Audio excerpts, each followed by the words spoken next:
បាទយើងសួរដល់ពុកម៉ែបងប្អូនទាំងអស់គ្នាថ្ងៃនេះខ្ញុំមកបកស្រាយនៅចម្ងល់របស់បងប្អូនតែទៅសួរពាក់ព័ន្ធជាមួយម្សៅកបោដែលហួយយន្តផលិតហ្នឹងតើប្រើប្រាស់អាស្រ័យទៅលើប្រភេទដំណាំឬក៏អាស្រ័យទៅលើប្រភេទដីអញ្ចឹងចង់ជំរាបជូនដល់ពុកម៉ែធ្វើកសិកម្មកាន់តែយូរកាន់តែមានបទពិសោធន៍កាន់តែមានប្រាក់ចំណេញបើចង់ដឹងច្បាស់សូមតាមដានเพจរបស់ហួយយន្តនិងเพจរបស់ខ្ញុំបាទផ្ទាល់បងប្អូនឲ្យច្បាស់ថាពាក់ព័ន្ធជាមួយនឹងកម្សៅកបោគឺយើងប្រើប្រាស់អាស្រ័យទៅលើដីមិនមែនអាស្រ័យទៅលើអាយុដំណាំទេពីព្រោះលក្ខណៈពិសេសរបស់កម្សៅកបោគឺយើងជួយកែប្រែដីអញ្ចឹងបើសិនជាប្រើតិចហើយនឹងប្រើច្រើនអាស្រ័យលើ pH របស់ដីមានន័យថាអាស៊ីតជាមួយនឹងបាសបើសិនជាពីព្រោះប្រភេទកបោយើងនេះគឺបាសមានន័យថា pH 11.18 ឬក៏11ជាងអញ្ចឹងបើសិនជាយើងទៅជួយប្រសាបអាស៊ីតតាមរយៈដីដែលក្រោម5 3 4 5អីទាំងអស់ហ្នឹងគឺត្រូវការកបោដើម្បីជួយប្រសាបអញ្ចឹងនៅពេលដែល pH វាធ្លាក់ទាបយើងនឹងទៅយកកបោហ្នឹងទៅប្រើឲ្យបានបរិមាណច្រើនធ្វើវា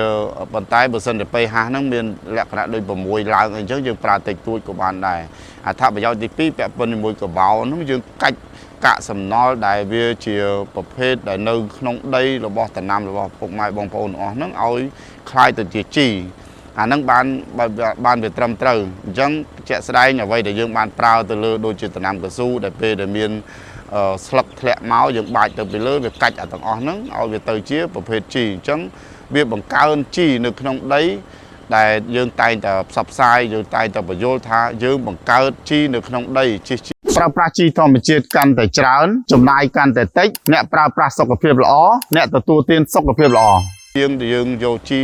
ផ្សេងយកមកដាក់គឺយើងចំណាយលុយច្រើនអញ្ចឹងនេះគឺជាអ្វីដែលខ្ញុំចង់បង្ហាញដល់ពុកម៉ែបងប្អូនទាំងអស់គ្នាដែលហួយយន្តផលិតកបោនេះគឺជួយកែប្រែដីហើយនឹងធ្វើយ៉ាងម៉េចដើម្បីឲ្យដីមានគុណភាពដីដែលអាចស្រូបដែលផ្ដល់សារធាតុចិញ្ចឹមទៅដល់រុក្ខជាតិបាទអាហ្នឹងគឺលក្ខណៈពិសេសហើយអញ្ចឹងទី1គឺទាញ pH ចំណុចទី2គឺយើងកែប្រែដីកាច់កាកសំណល់ទាំងអស់ឲ្យคล้ายទៅជាជីបាទហ្នឹងគឺសាមញ្ញប៉ុណ្ណឹងកុំឲ្យពេលដែលព្រោះភាគច្រើនសួរមកថាតើអាយុចន្ទីខ្ញុំមួយឆ្នាំតើប្រើវាម៉េចកស៊ូខ្ញុំទឹមដាំប្រើវាម៉េចគឺយើងអត់បានគិតទៅលើប្រភេទអាយុកាលនៃដំណាំទេបើល្អបំផុតគឺយើងប្រើប្រាស់ដើម្បីជួយកែប្រែដីបង្កើតជីនៅក្នុងដីបាទហើយមានពុកម៉ែបងប្អូនមួយចំនួនទៀតថាអង្គប្រើ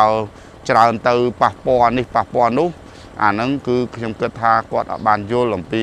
ស្អីទៅហៅថាកបោនោះទេបាទអញ្ចឹងពុកម៉ែបងប្អូនកុំច្រឡំហើយបើមានចម្ងល់អាចតាក់ទងមកខាងពួកយើងហើយអញ្ចឹងហើយនៅក្រោយសបកបេរបស់យើងតែងតែបង្ហាញនៅលើទៅតាមបច្ចេកទេសគឺការប្រើប្រាស់អាស្រ័យលើ pH មិនមែនប្រើប្រាស់អាស្រ័យលើប្រភេទដំណាំទេអញ្ចឹងពុកម៉ែបងប្អូនអាចយល់មើលបន្ថែមនៅខាងក្រោយសបកបេអាចមើលឲ្យនេះទៅហើយបើមានចម្ងល់អាចតាក់ទងមកខ្ញុំផ្ទាល់បាទអរគុណ